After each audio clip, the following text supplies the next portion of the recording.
Passarei a apresentar um trabalho que está tratando sobre Israel e a igreja. Para facilitar a compreensão dos ouvintes, ele está dividido em 9 partes. Vamos às questões. Existe um poema que faz a ligação entre o Velho e o Novo Testamento. Qual é? O Novo Testamento está no Velho contido. O Velho Testamento está no Novo explicado. O Novo está no Velho escondido e o Velho está no Novo revelado. O que significa a teologia da substituição? É corrente em nossos dias a teologia da substituição. É a tentativa de colocar a igreja no lugar de Israel. Esse pensamento diz que Deus não tem mais um plano para Israel. Tudo agora é a igreja e o será. Numa tentativa de entender a igreja como o único e último povo de Deus, os textos do Velho Testamento foram interpretados pela inserção da igreja como herdeiro das promessas originalmente feitas por Deus. Esta citação eu peguei o pastor José, lá que pregou na Editora Batista Regular, a hipercontextualização, que é a tentativa de aplicar as leis judaicas para a igreja. A pregação do sábado, o ano jubileu, a circuncisão, e aí vem igrejas praticando o batismo como sendo uma substituição à circuncisão. Isso é uma ideia da teologia da substituição. É correto a judaização das igrejas, isto é, trazer as práticas do judaísmo para os nossos dias? Como agir na situação em que alguns tendem a judaizar as igrejas? É bom que sejamos solidários com Israel, mas não de forma fanática. Pelo contrário, temos até de induzi-los ao ciúme. Paulo declara isso muito bem. Devemos amar Israel, mas não às custas da verdade, às custas do nome do Senhor Jesus Cristo, a quem eles rejeitaram. Todo judeu necessita de Jesus, senão ele estará perdido. Os 12 apóstolos eram judeus e tiveram que se converterem. Nicodemos era um judeu e Jesus disse o que era necessário para ele: nascer de novo. Jesus disse aos judeus: se não credes que eu sou, morrereis nos vossos pecados. João 8:24. O mundo é dividido em 3 partes: judeus, nações e a igreja. A igreja é separada, não é judaica, apesar de ter judeu nela, e gentios também pertencem esses grupos à igreja. Ela veio das coisas do judaísmo, mas ela não é judaica. O apóstolo Paulo repreendeu o apóstolo Pedro e disse que ele não devia obrigar os gentios a viverem como os judeus. Em Colossenses 2:16 e 17 diz que não precisamos mais de comemorar festas judaicas, tais como também sábado. E é interessante observar que as festas judaicas nem sequer aparecem nas epístolas do Novo Testamento como ordenança para a igreja, pois elas eram sombras do que haveria de vir. A essência é Jesus Cristo, e tendo ele, temos tudo. Se nós queremos, como igreja, nos colocarmos no lugar do judaísmo, perdemos muito, pois em Cristo temos mais do que o judaísmo já teve. O judaísmo tem promessas terrenas, enquanto que a igreja tem promessas celestiais. Ela está no plano de Deus antes da fundação do mundo. Note bem, se perguntássemos quem surgiu primeiro, Israel ou a igreja, nós pensamos de repente foi Israel, mas na realidade a igreja já estava nos planos de Deus antes da fundação do mundo. A igreja tem infinitamente mais. Nós andamos pela fé. 1 Pedro 1, verso 6. Nisso exultais, embora no presente, por breve tempo, se necessário, sejais contristados por várias provações, para que uma vez confirmada o valor da vossa fé, muito mais preciosa do que o ouro perecível, mesmo apurado por fogo, redunda em louvor, glória e honra na revelação de Jesus Cristo, a quem não havendo visto amais, no qual não vendo agora, mas crendo, exultais com alegria indizível e cheia de glória. A igreja, ela tem infinitamente mais do que no judaísmo. Nós andamos pela fé, não vendo Cristo. Quem é a mulher de Apocalipse 12? Você sabe o que trata aí nesse capítulo: a mulher e o dragão. Viu-se grande sinal no céu, a saber, uma mulher vestida do sol, com a lua debaixo dos pés, uma coroa de 12 estrelas na cabeça, que, achando-se grávida, grita com as dores de parto, sofrendo tormentos para dar à luz. Nós sabemos, como dispensacionalistas, que a igreja desaparece em Apocalipse 3, no final do capítulo 3, no 4 ela desaparece, e ela só reaparece no capítulo 19 de Apocalipse. Então há um silêncio início da igreja em todo o Apocalipse. Eu não sei como alguns tentam colocar essa mulher como sendo a igreja. Vou lhes dar algumas passagens, vocês não vão ter tempo de ler, mas pelo menos anotem que está tratando exatamente isso. Lembre os irmãos que em Gênesis capítulo 37, verso 9, um sonho, no qual o sol, a lua e 11 estrelas, porque ele era a 12ª, se prostravam perante ele. E ao contar esse sonho, seus irmãos acharam ridículo, até o seu pai o repreendeu. Acaso viremos eu e tua mãe a se prostrar diante de ti? Eu vou dar algumas passagens do Velho Testamento que está tratando da mulher. Aí você conclui. Essa foi uma passagem, Gênesis 37, 9. Essa mulher de Gênesis 39, esse sonho está claro que é a nação de Israel, os seus representantes, os 12 filhos de Jacó. Então, tratando de uma nação. Não deixa dúvida, é inconfundível. Mas no livro de Isaías, capítulo número 54, versos 5 e 6, está dito: o teu Criador é o teu marido. O Senhor a chamou como mulher desamparada, repudiada pelo marido. Número 2, Isaías 66, 7, 8 e 9. Aparece uma mulher que deu à luz. Fala do nascimento da nação de Israel. Você verá muito claro que está falando que Israel nasceu, essa mulher dando à luz. Isaías 66, 7, 8 e 9. Terceiro, uma mulher com dores de parto, referindo-se à nação de Israel, está escrito em Jeremias 4, verso 31. Quarto, uma mulher com dores de parto, referindo-se à filha de Sião, no caso Israel, está escrito em Miqueias 4, 9 a 10 e capítulo 5, verso 3. Na luta de Israel contra os amorreus, Josué ordenou na presença do povo de Israel, e o que aconteceu? O sol parou e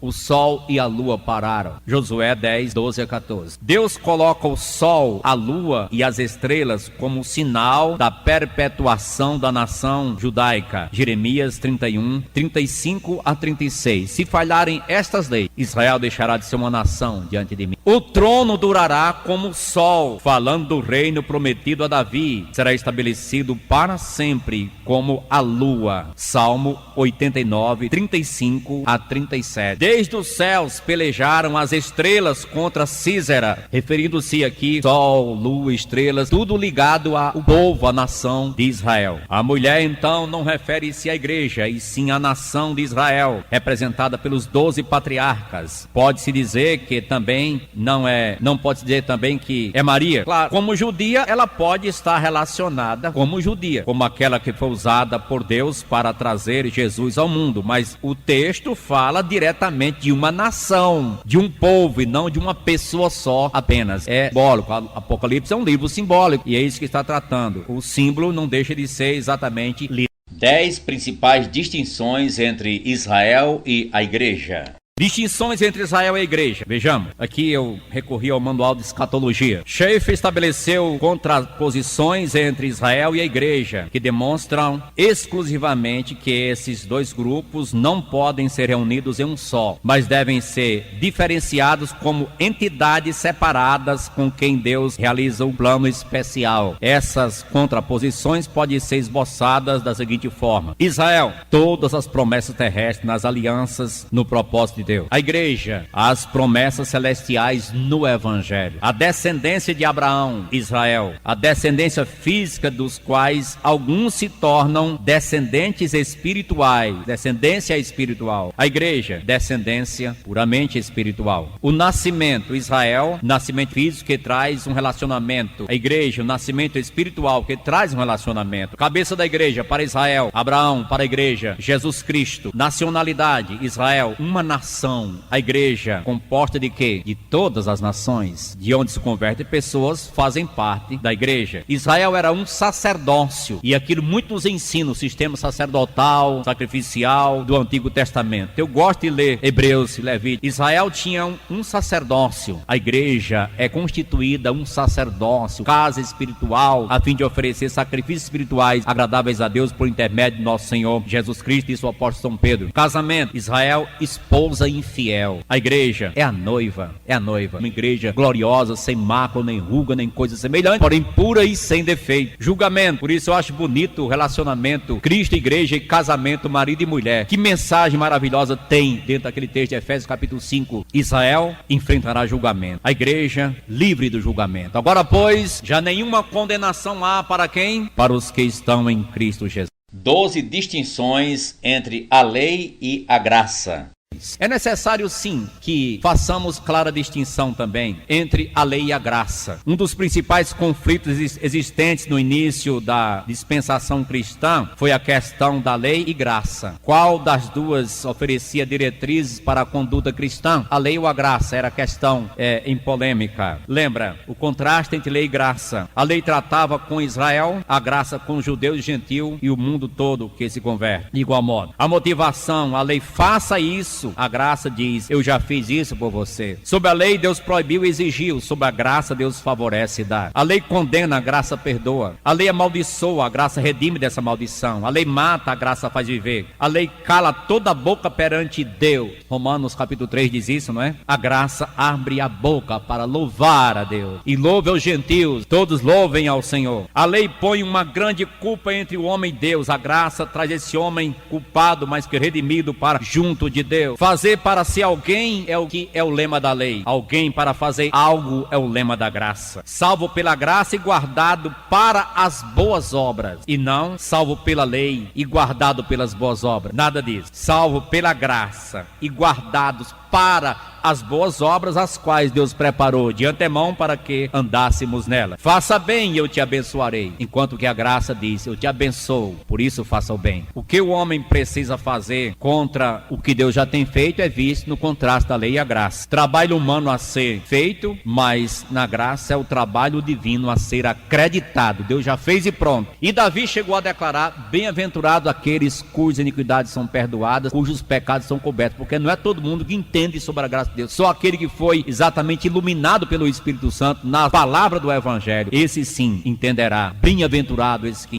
quem Jesus Cristo referiu-se primeiramente no Sermão do Monte. Mateus 24, o sermão profético de Jesus. O contexto de Mateus 24 trata principalmente de Israel. No capítulo 23, que é o contexto anterior, versos 37 a 39, Jesus havia dito, Jerusalém, Jerusalém, que matas os profetas e apedrejas os que te são enviados. Eu quis juntar vocês como uma galinha junta os seus pintinhos, mas vós não quiseste. A vossa casa ficará deserta por causa disso. Caireis ao fio da espada, e disse a série de horrores que viria sobre Israel. Nessa ocasião, a igreja ainda era um mistério, Mateus 24, a igreja era um mistério. Somente no Pentecostes ela foi incluída no agir de Deus e posteriormente revelada pelo apóstolo São Paulo, os pormenores sobre a mesma. O texto não fala do arrebatamento, e sim da volta em grande poder e glória de nosso Senhor Jesus. Os discípulos eram judeus. Aqui ele diz como será a situação dos judeus no período anterior à sua vinda à terra para estabelecer o reino. Falsos profetas, falsos cristos. Note que são perigos para Israel. Mateus 24, 5, 23 e 26. A igreja enfrenta outros perigos. Falsos mestres, falsos apóstolos, falsos evangelistas. Note que Pedro chegou a declarar em 2 Pedro, assim como no meio do povo surgiram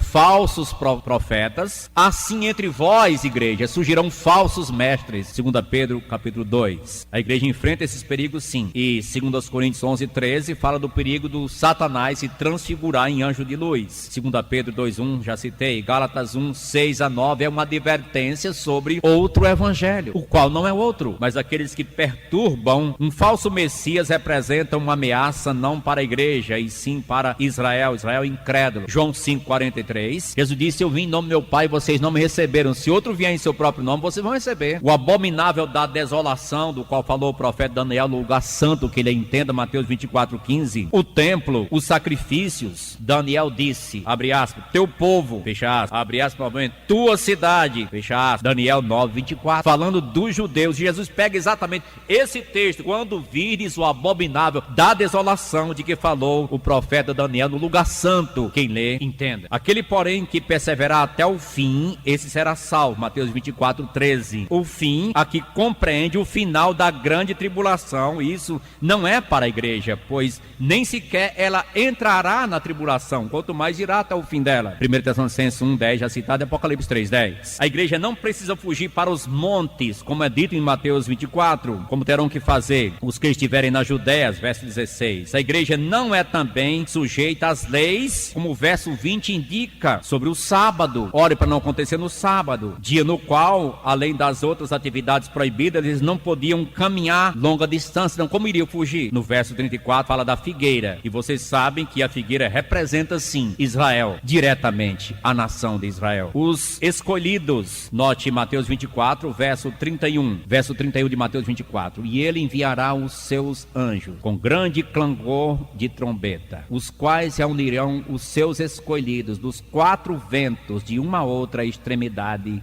dos céus. Quem são os escolhidos de Mateus capítulo 24, verso 31? Lá assim o diz: E ele enviará os seus anjos com grande clangor de trombeta, os quais reunirão os seus escolhidos dos quatro ventos de uma a outra extremidade dos céus. Perguntei a várias pessoas, quem são os escolhidos de Mateus 24, 31? Quase todos disseram, a igreja. Você está colocando, meu irmão, a igreja dentro da grande tribulação, já no final dela ainda. Você está colocando aí um problema muito grande escatológico. Os escolhidos, que não está falando de igreja, coisa alguma. Note bem, Mateus 24, pelos anjos, haverá exatamente essa busca, dos quatro ventos de uma outra extremidade do céu. Vá comigo para Isaías, capítulo número 11. Isaías capítulo 11, Isaías é o profeta messiânico, não é? O Messias de Israel apresentado nesse livro de Isaías. Capítulo número 11 de Isaías. E veja o verso de número 12. Levantará um estandarte para as nações, ajuntará os desterrados de Israel e os dispersos de Judá, recolherá desde os quatro confins da terra. Deus vai trazer os judeus de volta para a sua terra. E aqui diz dos quatro confins da terra. O mesmo se dá em Jeremias, capítulo número 16, Jeremias 16, verso 14. Os irmãos sabem que hoje, mesmo Israel estando voltando em massa para a sua terra, ainda tem muitos judeus que não vão voltar. Estão muito bem em Nova York, estão muito bem nos países primeiro mundo, são ricos. Voltar para Israel por quê? Mas eles vão voltar. Aqui está escrito no capítulo 16, verso 14. Como é que Deus vai fazer? Está lá em Mateus 24, Deus vai mandar os anjos buscar. E aqui o verso 14. Portanto, eis que vem dias, diz o Senhor, em que nunca mais se dirá, tão certo como vive o Senhor que fez subir os filhos de Israel do Egito. Os irmãos sabem que muitas vezes que foi falado sobre Israel,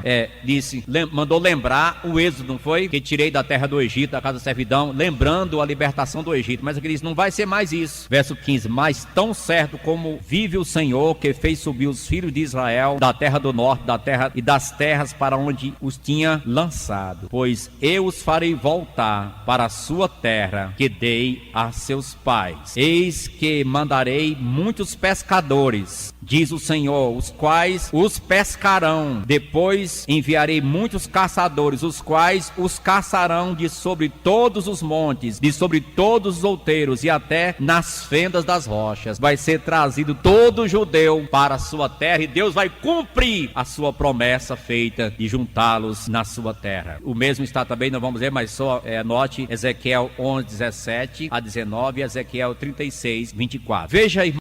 Finalmente, qual a aplicação prática destas coisas nos dias atuais e para as nossas vidas?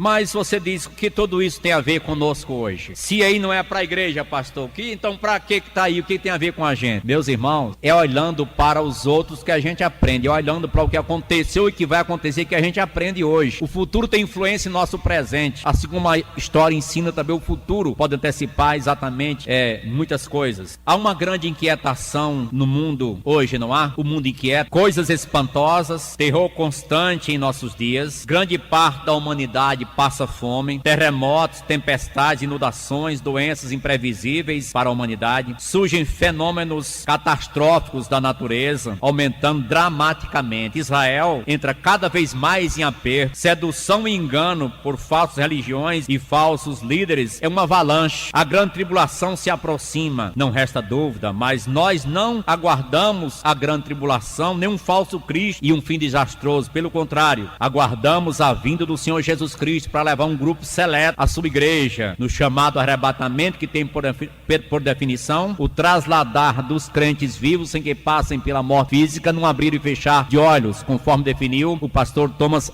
Ice, do Centro de Pesquisa dos Estados Unidos, pré-tribulacionista. Os crentes aguardam algo maravilhoso, a nossa viva esperança, o Senhor Jesus Cristo, que voltará em breve e nos levará para si. Jesus é a esperança para toda e qualquer pessoa que invoca o seu nome sinceramente. Quem não aceita a Jesus terá um fim desastroso. A casa do coração ficará deserta sem Jesus, mas quando ele entra na vida da pessoa, o vazio é preenchido. Israel só exclamará: bendito que vem em nome do Senhor, no final da grande tribulação. Diz-nos a Bíblia, e todo Israel será salvo. Como indivíduo, quem aceita Jesus em qualquer nação, tempo e época da era da sua igreja, é parte do seu corpo, e assim a ele é dada as boas-vindas, e o futuro estará garantido.